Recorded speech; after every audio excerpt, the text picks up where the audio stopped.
Hello teacher, my name is John Herrera.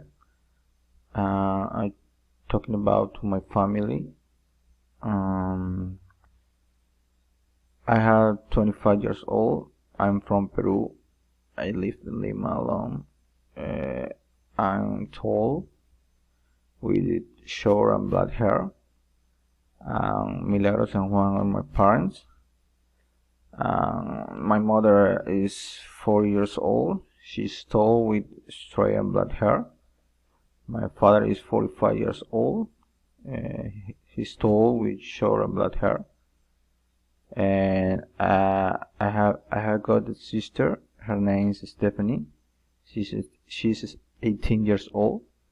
She's pretty with long and brown hair.